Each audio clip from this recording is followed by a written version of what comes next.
dia.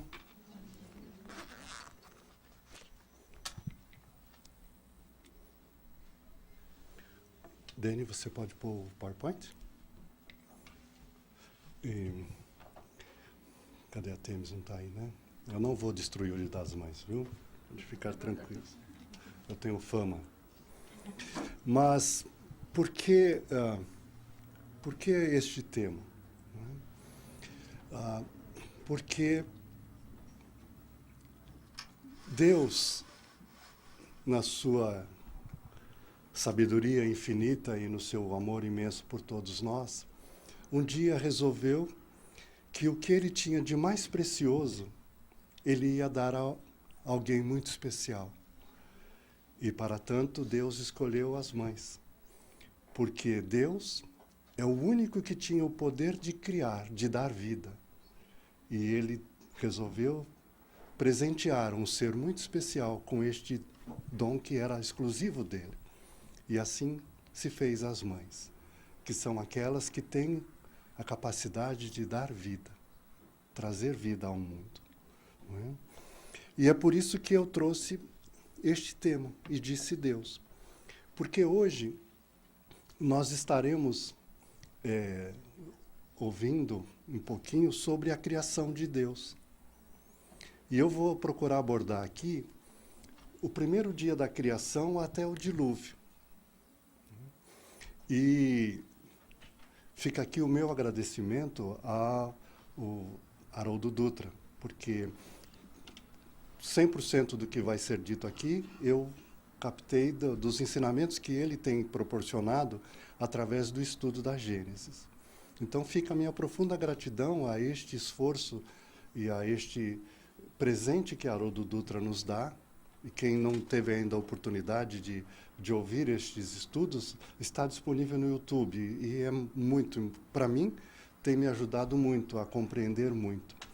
Porque Haroldo ele já começa nos explicando que a Bíblia, para nós ocidentais, ela tem 4 níveis de entendimento. Tem o nível que é o literal, que é o que está escrito lá. E nós vamos ver, quando a gente lê o nível literal somente, nós perdemos toda a poesia, toda a história maravilhosa que ali é contada. Porque os outros níveis é que vai poder revelar isso. Né? Já para o próprio hebreu, a coisa é mais profunda ainda. Porque a linguagem hebreia, ela tem junto com ela a Cabala. Então, quando se lê a Bíblia com o conhecimento da Cabala, são 70 níveis que você pode ir aprofundando e entendendo. Ele é tão bonito que muitos estudiosos, inclusive estudiosos da Cabala, eles ficam contando, por exemplo, em cada capítulo, quantas vezes aparecem as palavras que são fundamentais. E até este número de vezes em que a palavra aparece tem um significado. E tem um porquê de estar ali. Então, a Bíblia ela é muito poética. Nós temos que ver que, mais do que tudo, é um livro de poesia. E é uma poesia muito bonita mesmo. Né? Então, eu vou convidar vocês para navegarmos. Apesar das minhas limitações, que de poeta não tenho nada, mas eu vou procurar trazer um pouquinho do entendimento. Tá? Então, vamos começar lá em Gênesis 1, 2. Né? A terra era um caos informe. Sobre a face do abismo, a treva. E o alento de Deus revoava sobre a face das águas. Então, como nós vamos aqui fazer um estudo, vamos pôr um caderninho de anotação ali do lado, para a gente ir anotando algumas coisas que talvez vão nos ajudar a sair do sentido literal, para que a gente comece a entender um pouquinho esta poesia que está escrita ali. Então, a primeira palavra que eu vou pôr ali, águas. Porque aqui nós temos, né, que o alento de Deus revoava sobre a face das águas. O Haroldo Dutra, ele conhece o hebraico. Então, ele procura fazer uma análise muito profunda, né, principalmente das traduções. E para a gente entender como a tradução perde muito do sentido, né? Porque ali está o alento, né? Vocês sabem o que é o alento de Deus? A gente não sabe, né? Porque foi mal traduzido. Porque no texto original, a palavra que tem lá, ela não tem uma tradução, que é o que significa o bater das asas. Então, no texto original está dizendo assim que então as asas de Deus batiam sobre a face das águas. E foi traduzido como alento, né? Disse Deus: exista a luz. E a luz existiu. O primeiro dia. Está lá em Gênesis 1:3. Puxa vida. Eu acho que eu vou precisar pegar duas palavrinhas aí que são importantes para mim. Luz e dia. E disse Deus: exista uma abóboda entre as águas que separe águas de águas. E está lá em Gênesis 1:6. Aqui eu não vou pegar nenhuma palavrinha, mas eu queria pedir para vocês guardarem bem na memória isso. Porque Deus separou as águas. Ok? E disse Deus, já pulando lá para 26, façamos o homem à nossa imagem e semelhança. E eu preciso tirar uma palavrinha daí, para que a gente possa depois estudar melhor. É a palavrinha nossa. E Deus lhes disse, aí já falando para a criatura, né, para Adão e Eva, né? Crescei, multiplicai-vos e enchei a terra e submetei-a. Dominai aos peixes do mar, às aves do céu e todos os animais que se movam sobre a terra.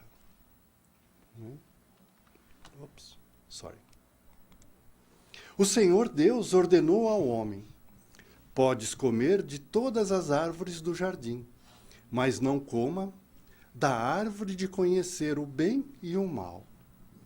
Lá em Gênesis 16:17. E aqui também eu vou ter que tirar uma palavrinha para nós depois analisarmos melhorzinho, que é conhecer. Né? Conhecer o bem e o mal. Mas aí aparece a serpente. E a serpente replicou: nada de pena de morte. Acontece que Deus sabe que vossos olhos se abrirão quando comerdes dela, e sereis como Deus, versados no bem e no mal. Está lá, Gênesis capítulo 3, 4 e 5. E aí, Adão e Eva foram expulsos, não sei se vocês sabem, eles foram expulsos do paraíso, não é? Começaram a constituir família, tiveram 2 filhos, Abel e Caim. E Caim, com ciúmes de Abel, lá em Gênesis 4:8, nos diz que Caim lançou-se sobre seu irmão Abel e o matou. E aí Deus, né, no diálogo, aparece para Caim e fala: Caim, onde está o teu irmão?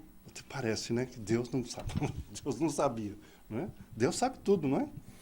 Mas se ele pergunta, né, Caim, onde está o teu irmão? Para dar a possibilidade de Caim explicar e dar, né, satisfação a Deus, né? Mas Deus fala, né, que ele sente o sangue de Abel manchando a terra. E aí ele condena a Caim, né, a ser penalizado. Mas aí Caim diz a Deus assim: mas se você me condena, a hora que eu sair lá fora, o pessoal vai me pegar e vai me matar. Né? E aí Deus lança a segunda pena. Porque ele diz, quem matar Caim, pagará multiplicado por 7. E eu disse para vocês de número, né, gente? Toda vez que aparecer número na Bíblia, toma cuidado. Então nós vamos anotar ali o 7. Tá combinado? E aí a história continua, né? Caim também encontrou numa cidade, constituiu família, né? Adão e Eva, neste meio tempo, também tiveram mais um filho, já expulsos do paraíso, não é isso? E aí a humanidade começou a crescer e gerações foram se passando. Até que a Bíblia, lá em Gênesis 4:23, nos conta de descendentes de Caim. Né? E aí fala, né? Lameque, que era descendente de Caim, da linhagem, né? Da família de Caim, né? Ele diz, e ele já fala para suas mulheres, olha só, né? Porque Lameque já era mais avançado, né? E ele já tinha 2 mulheres. Né? E aí ele diz, escutai-me, mulheres de Lameque, isso é o próprio Lameque falando para suas esposas. Prestai atenção às minhas palavras. Por uma ferida, matarei um homem. Um jovem, por uma cicatriz. E aí Deus vem e pune Lameque e diz a ele, se a vingança de Caim valia por 7, a de Lameque valerá por 77. Então eu falei de número, vamos guardar mais um número ali. Né? E aí a história continua. Né? Aí lá em Gênesis 6, 5, 6, já bem mais avançado, começa a nos dizer o seguinte, o Senhor, ao ver que na terra crescia a maldade do homem e que toda a sua atitude era sempre perversa, arrependeu-se de ter criado o homem na terra. E seu coração se afligiu. Não é? E aí, eu queria que vocês guardassem essa relação aqui. 70 vezes 7. Para a gente ver onde nós vamos chegar com essa história toda. Não é? E aí vem Noé, vocês conhecem a história de Noé? Não é? Que Deus, vendo a perversidade, etc., resolveu que ele ia acabar com tudo. Eu acho que eu me enganei, essa história de criar o mundo, quando eu pensei criar Adão, deu tudo errado. Vão acabar com isso tudo. Não é isso? Mas aí ele olha para Noé, ele fala, não, Noé até que não é assim tão ruim, então vamos fazer assim, vamos preservar Noé. Não é? E aí ele manda Noé construir a arca. Você conhece essa história, né? Vamos pular essa parte? Vamos. Então, Noé tinha 600 anos quando rebentaram as fontes do oceano e se abriram as comportas do céu. E aí se abriram as comportas dos céus. Porque como é que acabou a história de Noé? Com o quê? Com o dilúvio. Nós estamos falando de dilúvio, nós estamos falando de águas. Então vamos guardar as águas lá de novo. Né? E aí, de novo, depois que Deus fez aquilo tudo, Deus abençoou Noé e seus filhos, dizendo: crescei, multiplicai-vos e enchei a terra. Todos os homens da terra vos respeitarão. Aves do céu, répteis do solo, peixes do mar, estarão em vosso poder. Lá em Gênesis 9, 1, 2. Bom, parece que eu já ouvi isso aqui. Eu já não falei para vocês isso? Crescer e multiplicar. Para quem que Deus falou isso? Né? Ele falou para Adão e Eva. Deus é meio repetitivo, né? Falou, criou Adão e Eva, aí falou para eles, crescer e multiplicar, e vocês vão dominar, e para ali, para lá, não é? Aí ele vem, destrói tudo, sobra Noé, e aí o que ele fala para Noé? Crescer e multiplicar. Né? É poético. É uma poesia. E aqui nós fechamos o ciclo dessa poesia, que conta um pequeno trecho que vai da criação do mundo até a destruição do mundo. Então vamos começar? Vamos começar por onde? Porque, olha lá, nós começamos com águas e terminamos com água. Né? Então vamos começar com a água. Eu queria perguntar para vocês, que dia as águas foram criadas? Porque a Bíblia está falando de criação, não é isso? Então, quando é que a água aparece? Primeiro dia? Não tinha nenhum dia ainda. Não tinha nenhum dia. Não tinha. Deus não tinha criado nada, mas já tinha água. Quando é que a água foi criada? Que água era essa? De onde que vem essa água? Porque estava lá, né? A terra era informe, não tinha tido nada, não tinha, porque o primeiro dia Deus criou a luz, foi outro papo. Então não tinha nenhum dia ainda, não tinha havido criação nenhuma, mas já tinha água. Será que esse povo que escreveu não... Ou será que tem um sentido mais profundo? Que água é essa? O que é água? Não é? Aí, depois de muitos séculos, milênios depois, vem a doutrina espírita e começa a dar nome. Por quê? Porque na época em que escreveram a Gênesis, eles ainda não tinham uma palavra melhor para falar o que eles queriam dizer, e a palavra que mais ficava próxima era água. Então, para explicar algo, eles tiveram que usar água. E é interessante a gente pensar qual é a principal característica da água no seu estado natural. A água é líquida, que tem um outro nome, fluídica. Líquida é fluídica, né? Então, olha só. Então, onde é que estava Deus? Deus batia as suas asas sobre a água. Vamos trocar? Usando os termos espíritas? Então, Deus batia as suas asas sobre o fluido. Que fluido? Fluido cósmico universal. Interessante, por quê? Porque a doutrina espírita nos explica que de onde vem toda a matéria que existe. Quando se faz a pergunta, diz o seguinte, olha, existe Deus, existe o Espírito e existe o fluido cósmico universal. Tudo que foi criado a partir disso. Então, olha só como a história, o poema está bem correto. Porque no princípio não havia nada. Havia Deus e havia o fluido cósmico universal. E Deus estava ali batendo as suas asas. Significa, Deus estava começando a comandar a criação de tudo. Por isso que a água que aparece lá não foi criada. Porque ela é que cria tudo. É o fluido cósmico universal. Foi dali que Deus tirou tudo para começar a criar o primeiro dia. Vocês entendem? Começa a fazer sentido? Então vamos tirar a água dali, já ficou claro para nós. Aí fica a luz. Interessante. Né? Deus criou a luz. Que luz era essa? Porque se a gente for ver, o Sol, que para nós é a origem da luz, só foi criada no quarto dia. E nós estamos no primeiro dia. Então não tinha Sol ainda. Então, que luz é essa? Roberto Carlos já respondeu, gente. Vocês conhecem aquela música? Essa luz só pode ser Jesus. Então, essa luz que foi criada no primeiro dia foi o convite que Deus fez. Vem cá, meu filho. Jesus, eu estou pensando em criar um mundinho ali, estou pensando em criar ali um planeta e tal, né? Você é que vai comandar isso tudo. Eu preciso de você para co-criar comigo.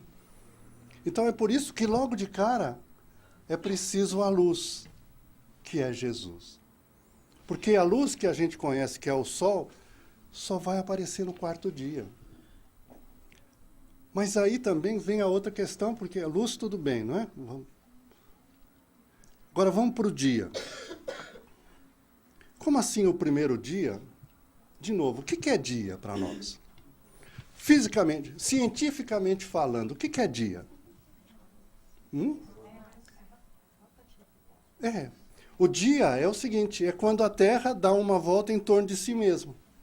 Dá uma volta em torno do quê? De si mesmo, né? E em referência ao quê? Há duas coisas. O que diferencia para nós, fisicamente, o dia e a noite? O Sol e a Lua.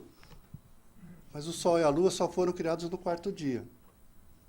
Então, como é que a gente pode contar dia se ainda não tinha Sol nem Lua? Tem como contar dia?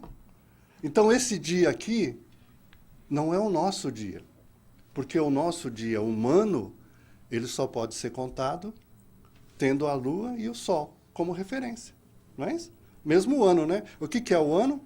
É quando a Terra dá uma volta completa em torno do Sol. Aí deu um ano, mas não tinha Sol. Então, não tinha sido criado ainda.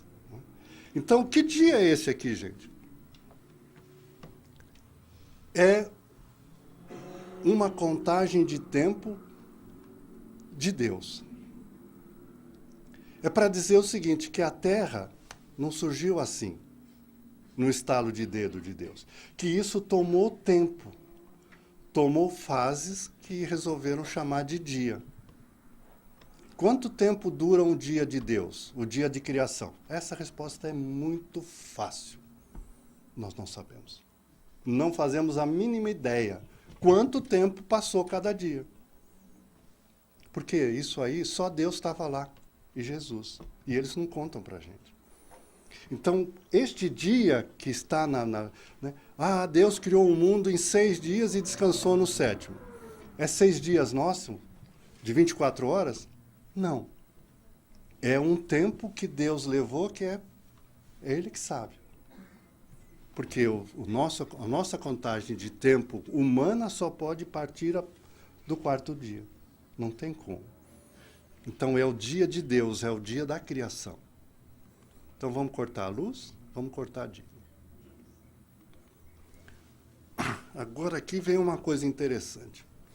Nossa imagem e semelhança. Peraí, nossa é plural. Mas não é Deus que cria? Não é só Deus? Como é nossa? Deus não é único?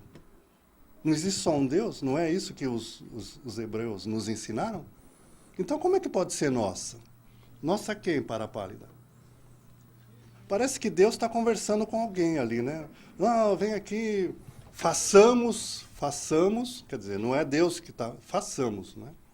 A nossa imagem e semelhança. Né?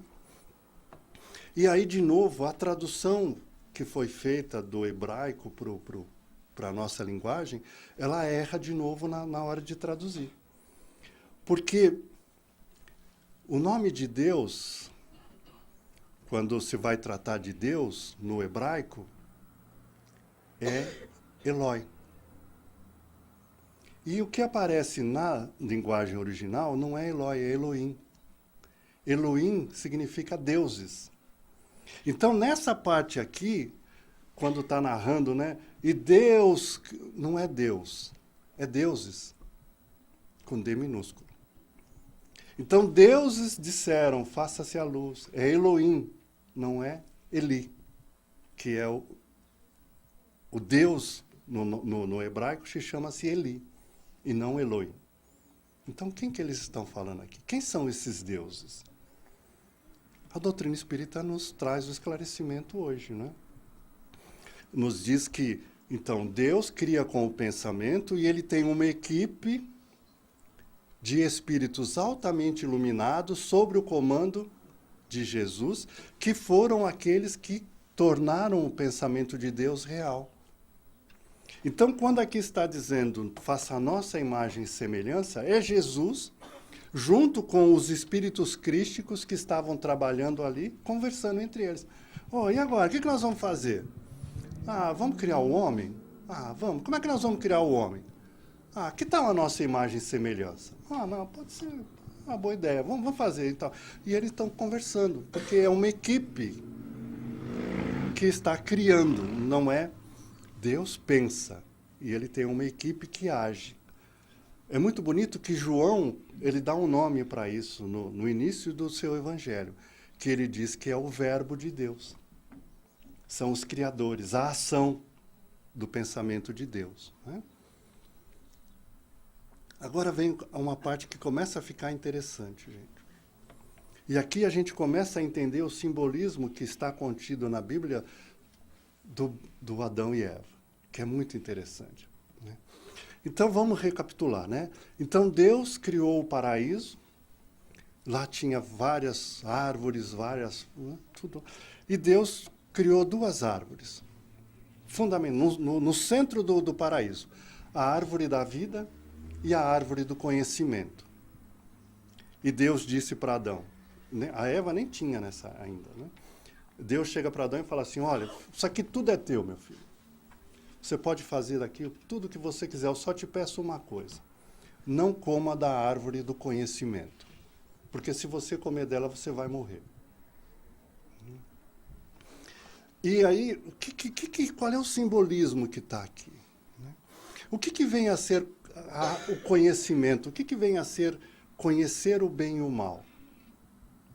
A doutrina espírita nos explica. Deus, quando nos criou de que maneira? Simples e ignorantes. Nós tínhamos o conhecimento do bem e do mal?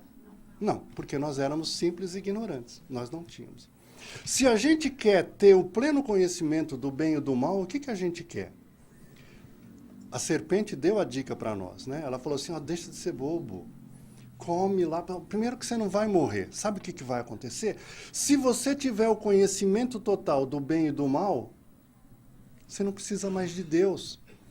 Porque o conhecimento de tudo Deus é onisciente. Deus sabe de tudo. Nós não sabemos, porque nós somos limitados. Então, simbolicamente, se eu comer da árvore do conhecimento, eu vou ser igual a Deus. Eu não preciso mais de Deus. Deus para quê? Eu sou autossuficiente. Eu não preciso mais dele. Vocês compreendem o símbolo que está por trás disso? Então, na verdade, quando ali diz que o homem, através da Eva, come... Primeiro que diz que é maçã, gente. Onde que está escrito lá que é maçã? Vocês já viram a Bíblia? Está escrito lá que é maçã? Coitada da maçã. Eu acho que foi coisa dos produtores de pera que falaram assim, vamos acabar com a maçã. Então, põe que é... Não, não é maçã. É um fruto do conhecimento. Então, quando eles comem o fruto do conhecimento, eles querem ser como Deus. Ser como Deus. E a gente pode ser como Deus? Não pode. Não pode. Aí o que acontece? Deus não é mais necessário. Por quê? Porque eu começo a me afastar de Deus. Deus está lá ainda, mas eu começo um movimento de querer ser independente de Deus. Quer saber? Deus não é assim também, não, sabe? Deus, tem hora que ele erra. Eu é que sei o que é bom para mim. Não Deus, porque tem hora que ele faz as coisas para mim que eu não gosto, que é ruim. Quer saber? Eu sei melhor do que Deus o que é bom para mim. Eu não preciso dele. Vocês entendem?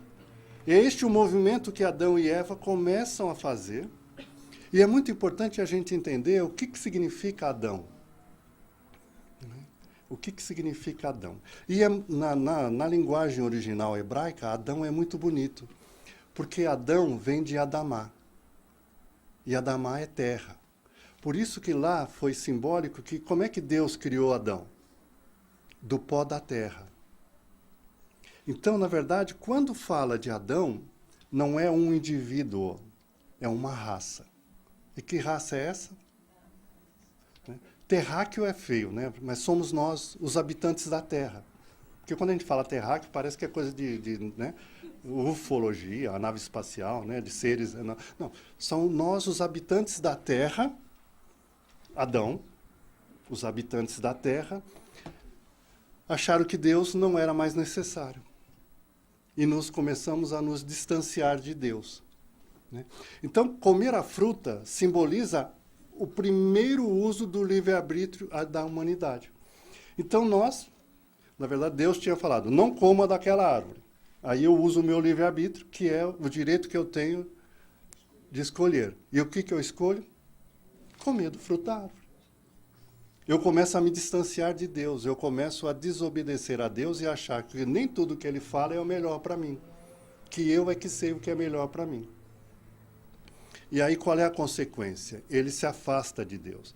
Que na linguagem da Bíblia foi que eles foram expulsos do paraíso. Mas é um movimento de afastamento que eles tiveram. Então, como consequência, o homem se distancia de Deus. Então, infelizmente, o homem utilizou o conhecimento para quê? Para se distanciar de Deus. Este foi o pecado de Adão. Adão recusa... Porque se a gente for parar para pensar, se você for olhar lá na Bíblia, o que ele falou? Deus falou lá para Deus. Deus falou para Adão. Eu te abençoo, crescei, multiplicai e dominai. Depois nós vamos ver que, além de tudo, Deus havia dado um trabalho para Adão. E olha, pessoal, não era qualquer coisinha, não. E não era badeco, não. Adão já... vocês vão ver. Vocês vão ver. E aí, então, como consequência, ele é expulso do paraíso. Então vamos lá. Aí a gente vai começar a ver interessante os 7 e os 70. Né? Então, olha só. Adão e Eva, eles desobedeceram a Deus, não é isso? Esse foi o crime de Adão e Eva. Depois veio Caim. Qual foi o crime de Caim? Já tinha maldade. Caim já foi pior do que Adão e Eva. Né? E ele matou por quê? Por ciúmes. Por ciúmes. Bem humano, né? Bem humano. Aí vem Lameque. Lameque, ele já estava matando por nada. Porque ele já dizia assim, já era perversidade mesmo. Porque ele falou assim, ó, se fizer qualquer coisinha que me contraria, eu vou lá e acabo. Então, de certa maneira, este 7 vezes 70 estava mostrando o quê? A progressão da maldade humana. Então, simbolicamente, numericamente, o Gênesis está explicando para nós o seguinte, olha, a partir do momento em que a humanidade usou o livre-arbítrio, ele começou a se distanciar de Deus. Ele começou a crescer. Geração por geração, a maldade da humanidade foi crescendo. Em que proporção? 70 vezes 7. Porque foi assim que Deus mostrou, né? Adão e Eva, nada. Caim, 7. Lameque, 70. Essa era a forma que eles eram punidos. 70 vezes 7. Vocês já ouviram isso em algum lugar? Onde que nós vimos mesmo? Eu estou meio... Ah, quem que falou mesmo? Jesus. Agora que eu estou lembrando. Então, parece que Pedro perguntou para Jesus assim, Senhor, quantas vezes eu tenho que perguntar? Perdoar, até 70 vezes, né? E aí Jesus responde. 7 vezes ele pergunta e Jesus responde. Até 70 vezes 7. O que Jesus estava dizendo? Jesus estava falando da Gênesis, porque Jesus tinha lido lá, sabe? E aí, então, o que ele está querendo dizer? A gente hoje traduz que a gente tem que perdoar infinito, né? Não, não é infinito. Não é. Não era isso que Jesus falou. Jesus falou o seguinte, quantas vezes eu tenho que perdoar? Tantas vezes quanto o mal ainda existir. Vai chegar uma hora que ele não vai precisar mais, porque o mal não vai existir mais. Então não é infinito, é enquanto houver maldade. Infelizmente para nós ainda, na nossa visão, ainda está infinito, né? Porque está tão longe, né? Então é por isso que Jesus diz que a gente tem que perdoar 70 vezes 7. Significa o seguinte, perdoar no mesmo ritmo em que a maldade cresce. Então, enquanto a maldade está crescendo, eu tenho que perdoar. Vai chegar um momento em que a maldade vai começar a decrescer, porque nós vamos evoluir. Nós vamos começar a compreender. E aí já não vai ser mais preciso perdoar. E vai chegar um dia, porque a gente sempre fala, né? Jesus perdoa alguém? Por quê? Porque para Jesus não existe maldade. Então já não existe a necessidade de perdoar. Vocês entendem? Então, enquanto houver necessidade de perdoar aos nossos olhos, é preciso que a gente perdoe. Então, foi daí que veio os 70 vezes 7, na proporção em que a maldade está crescendo no mundo. E, infelizmente, a maldade ainda está crescendo, né, gente? Então, isso significa que nós ainda temos que perdoar. Né? Então, vamos lá. E aí, o mais interessante. Como é que foi o início da criação? Olha como é poesia, olha como é bonito, né? Quando Deus foi criar o mundo, quais foram as primeiras coisas que ele fez? Eu vou dizer para vocês. Né? Havia o caos, aí Deus criou a luz e Deus separou as águas. Não é? Se Deus é coerente, como é que ele vai destruir o que ele fez? Na mesma sequência. Né? Se eu comecei a criar desse jeito, se eu quero destruir, eu vou fazer igual. E qual é a forma? Deus não separou as águas? Teve a luz e separou as águas. Então, para acabar com a luz, qual é o passo que nós temos que tomar primeiro? Juntar as águas. O que é juntar as águas? É até bonito lá, né? Porque quando vai ter o dilúvio, Deus rompeu as comportas do céu. Por quê? Porque quando ele começou a criar o mundo, ele separou. Está lá, né, no segundo dia. E Deus separou as águas do céu e as águas da terra. E quando ele separou, ele criou a condição para criar a vida. Agora ele quer destruir as condições da vida. Então, se ele separou, ele vai juntar as águas de novo. E é por isso que só podia ser através de um dilúvio para destruir tudo. Porque aí ele juntou as águas que estavam separadas. As águas do céu com as águas da terra. Faz sentido? Deus é lógico, né? Deus é lógico. E a hora que ele juntou tudo, o que se fez na terra? As trevas novamente. Vocês entendem? Então, essa foi a sequência da história que foi criada para nós. Para que a gente possa entender. Deus nos destruiu, lógico. Não é? Mas é para mostrar a consequência da opção que a raça humana, simbolizada por Adão, tomou de se distanciar de Deus. De não aceitar. Porque se você for olhar,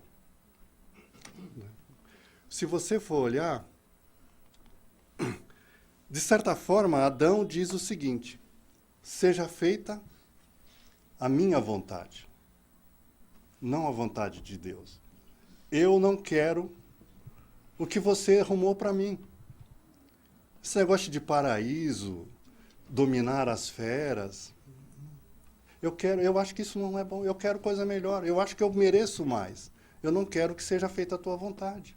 Eu quero que seja feita a minha vontade. E aí Paulo, depois, nas suas epístolas, ele vem e ele faz uma coisa muito interessante, porque ele diz que Jesus é o segundo Adão.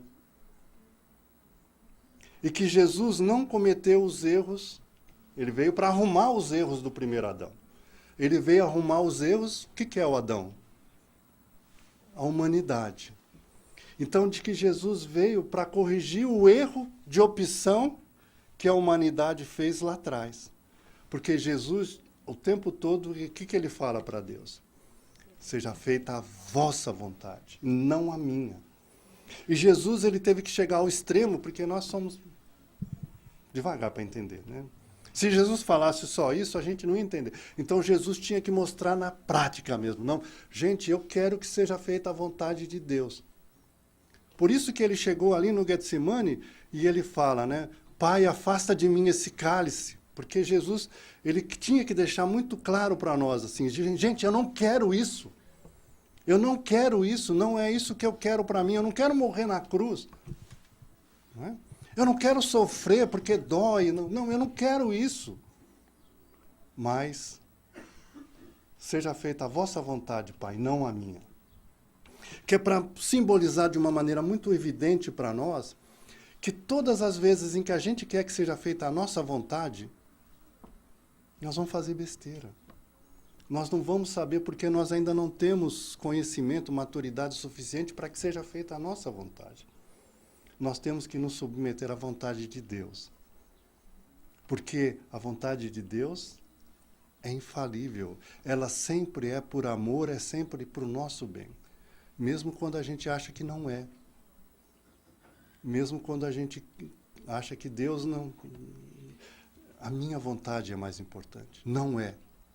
E é isso que Jesus veio trazer neste simbolismo, se remetendo à criação e à opção que a humanidade fez, de se distanciar de Deus. Porque todas as vezes que a gente pede que seja feita a vontade de Deus, nós nos aproximamos dele, nós nos tornamos um com Deus. É por isso que Jesus dizia, eu e o Pai somos um, porque é a vontade dele que manda, não é a minha. Vocês entendem? Então é todo um simbolismo que está contido na historinha, que quando a gente vê de forma literal, é uma historinha para criança dormir, né? Adão e Eva, né? Serpente, né? Fruto. Não. Mas tem todo um simbolismo que é muito importante a gente perceber, porque essa é a nossa história. Essa é a nossa história. Infelizmente, ainda hoje, muitas vezes ao dia, eu não sei vocês, mas eu como da fruta proibida. Porque eu desobedeço. Eu falo, Deus não é bem assim, mas eu vou fazer a minha vontade. Eu não quero me submeter à vontade de Deus. Porque se você for olhar, olha só, como eu falei para vocês, né? Que Adão tinha um papel muito importante que estava destinado, que Deus havia destinado para ele. Porque lá em Gênesis 2:19, quando Deus vai dar o encargo para Adão, ele diz: então o Senhor modelou de argila todas as feras selvagens e todos os pássaros dos céus, e os apresentou ao homem para ver que nome lhes daria. E cada ser vivo teria o nome que o homem lhe desse. Então Deus, no seu plano maravilhoso para todos nós, aqui, simbolicamente, ele queria que nós tivéssemos parte na criação. Ele queria que nós estivéssemos junto com ele. Então, cada vez que ele criasse alguma coisa, ele chegava para nós e falava assim: e aí, Adão, que nome vai ter esse aqui? Ah, cavalo. Ok, a partir de hoje em diante você é um cavalo. E aí, esse aqui, Adão? Ah, boi. Bom, então, de agora em diante, todos vão conhecer você como boi porque Adão quis. Então, olha que papel importante que a humanidade tinha no plano original de Deus. Nós íamos trabalhar lado a lado com ele. Cada vez que ele criasse, ele vinha pedir a nossa opinião. Que nome você quer? E nós, como humanidade, queríamos dar os nomes. E nós não quisemos este emprego. Nós achamos que eu mereço muito mais. Eu quero eu criar, eu quero eu ser Deus. Não essa história de você cria e eu fico dando nome. Isso não é suficiente para mim. Eu quero eu fazer mesmo. E se você quiser dar o nome, você dá. Se não, você entende? Então, este foi o ato de rebeldia que nós fizemos enquanto humanidade. De não aceitar este trabalho. É lógico que Deus, na sua inteligência, ele falou: não, calma, eu vou te dar um trabalho simples no início, né? Depois, se você ficar, você vai ser promovido. E vai chegar um dia em que você vai criar do jeito que você quer. Mas calma, não é agora. Você precisa de tempo para ser treinado. Mas a gente queria já. Agora. Não, Deus, né? Eu que quero. Vocês entendem? E nós nos rebelamos contra a humanidade e nós quisemos perfeição já. Né? Perfeição já. E sem esforço de preferência. Me dá aí a perfeição. E ponto final. Eu já quero estar do teu lado, criando. Eu não quero esse papo de... Vocês entendem? Então, a gente vai nesse processo, nós todos, como humanidade, e nos distanciamos de Deus. Até que foi preciso a vinda de Jesus, no seu sacrifício, de vir exemplificar para nós que, em todas as circunstâncias, é a vontade de Deus. E ele estava capacitado a fazer isso, por quê? Porque ele já está lá onde a gente queria já estar, quando fomos criados. Ele já está no nível de perfeição, ele já é co-criador em escala maior, como o Espiritismo nos explica. Vocês conseguem compreender? Então é muito importante que que nós todos possamos começar a,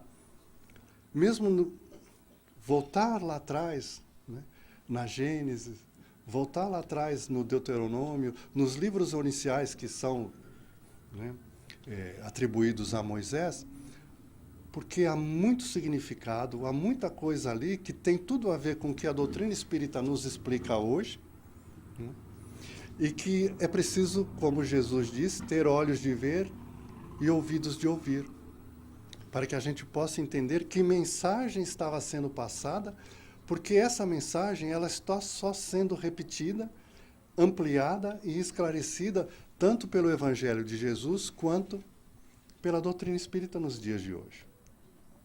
E tenho toda a certeza que, se o Espiritismo é a terceira revelação, pela nossa ainda insistência em nos distanciarmos de Deus, é muito provável que tenha que vir a quarta revelação. Por quê? Porque a revelação ela se dá parcial. Nós ainda não estamos prontos para toda a verdade.